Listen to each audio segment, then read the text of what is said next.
Now, one major issue that has affected or has rubbed off on the availability of FX for the banks is the issue of insider trading and round tripping. How do you think the banks are able to cope with that now that the demand is just so high?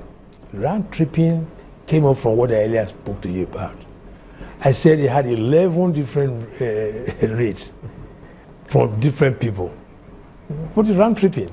If I access the market by my connection to one big man there, I'm able to get it for about 150, some even go ridiculous rate. And then I collect the dollar and I go back to the black market and sell it for 520. That's rent, economic rent. That will not help any economy. I think those are the issues I think we should be looking at. We didn't have enough dollar. The little we had was being... do you think we have enough now? I think we are building up. Like I want to say, I'm very optimistic about the economy. We are building up by the simple fact that the price is increasing and the restiveness in the Niger Delta is no more. You couldn't have carried a water tank to a place where you make your money.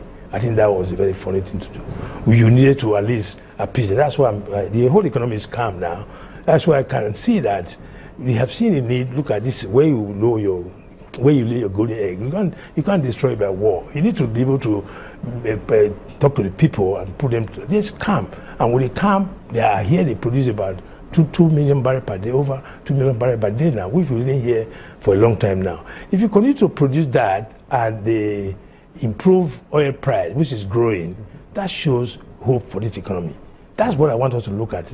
In strategic balance, you don't destroy the major area that for now, which is actually a major thing. I agree, we can spread it to the agricultural sector and others, which is good on the long term. And I'm even happy with what the orientation everybody is having about export business, which is quite good. So let's broaden the economy. But for now, let's use what we have to get what we need. All right, let's get Marquette, she's got a question. Marquette, go ahead. Well, there have been, quite a number of criticisms against the central bank's decision to manage the demand side instead of supply. But the first question will be, do you think manufacturers should be one of those people complaining in the sense that the CBN's decision to manage the demand is supposed to support them as well, because people should demand goods that are locally made instead of, constantly demanding goods that are imported? Do you think that helps at all?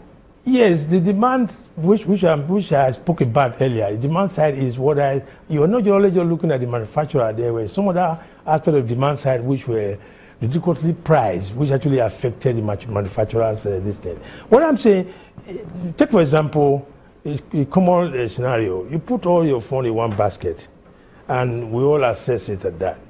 I went into business with a business plan on how I'm going to run my business. I know FX is a major factor that will make me run my business. I would have done analysis if there's stability. My key word here is stability. Even the manufacturer would have known what will happen at that time, and then rearrange their plan. You have a product that's going to be for the local consumption. If you benchmark it with all those, there are so many components that make up your cost, your selling price. So at the end of the day, you will have been able to rearrange your cost component in such a way that you remain competitive.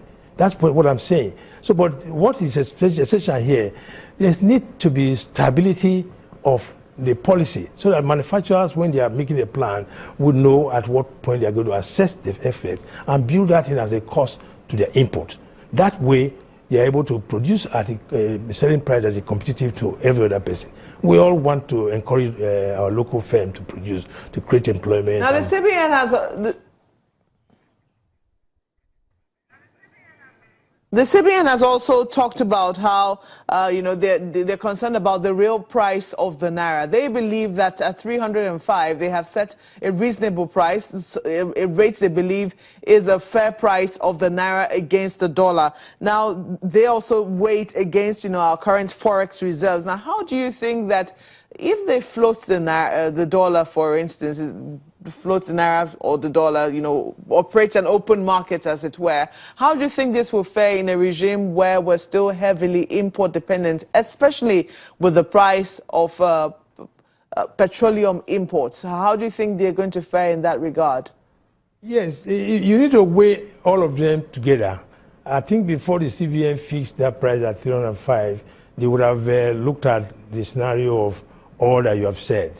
But I want us to look at it that if you allow the market to take its, that's why I said I'm not for immediate jump. But I think I like the way CBN is going about it. This is the first step, and we have seen the result. And maybe after they look at, evaluate it, they would then see they need to move further towards the gradual freedom of the market. The essential thing I think we should look at here is that we need more dollar in this market, dollar that can be generated not only from oil, but from other who actually export. So there are ways you can retune the whole thing, which can actually create more fund that will meet the demand. So I think I don't want us to look at it more on the manufacturer. Manufacturers are there, other people are also in this economy to operate. So, but they should be seen as if it's a holistic thing, and I'm sure CBN had looked at the whole economy before they fixed that plan. I think it's too early in the day to look at that. Let's see how the whole thing will move.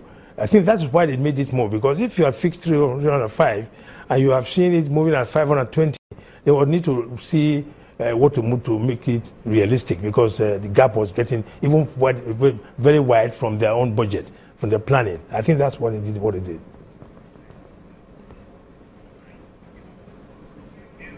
Do you think that our appetite for imported goods, have been heavily criticized? Yes. Do you think that it is a misplaced priorities to try and, manage that appetite for goods that are imported? Because even if we increase supply side, should we spend it in the manner in which we have spent it over the last couple of years? No, I think if you look at the economy generally now, there is a change. You don't need to force it, but if you look at it objectively, you will notice a change. I'm sure what you are wearing now could have been done in Nigeria. As a lady, most of the ladies are now making clothes in Nigeria, which is quite good for the economy. Because even what they make here is far better, equally can be of a comparable status to those they were importing.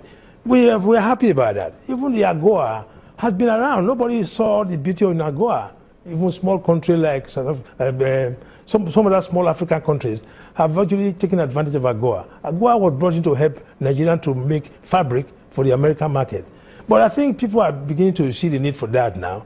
And I want to say that over time, that taste which you mentioned about is changing, because people now see the need to wear our stuff, even make our drink. I have a client came recently to me, he wants to start exporting palm wine. You can't believe that. He can't, which is quite encouraging, because palm wine is done here, and people in America want to drink palm wine, and that itself can actually create some huge foreign exchange if we exploit that. There are a lot of other things we are seeing in this country which we should. So I think, to answer you directly, there's a deliberate change from appetite. I mean, champagne, if you look at champagne cost now is about $30,000. Nobody will, out of his sense, will want to go and buy champagne at that price. So I think by the policy, the whole thing is changing, and people are beginning to see. How sustainable? Very sustainable, because if that's why I talk about, that's why I talk about policy consistency. Because some people seem to be adjusting somewhat now because of a scarcity of dollars. But the moment, there is some freedom, or there is an easing of that scarcity, perhaps we will go back to our old ways. No, Are you okay. afraid that could happen? No, I don't see that, because if you have a garment factory now, you've tested the beauty of exporting and the beauty of having your dollar, which is stable with you, you will want to improve, to continue in that aspect. So I think all the government, actually, that's why I said it's a holistic thing. When you are doing planning, you don't just do one side. But I think what I'm beginning to see that we are for once trying to look at the need to encourage other sources of earning foreign exchange, which is very good. So if this is kept consistent and we continue with this, even with this supply side. I think supply side cannot continue with the CBN, like you said. Other people will need to be encouraged to bring in money. That will further help us to manage the dollar price. So I think I see it as sustainable if the government have to go out with a policy consistent plan that will enable people to go on diversify the economy, agri sector and others are coming up. It will, in the long run, be very well developed. We'll explore that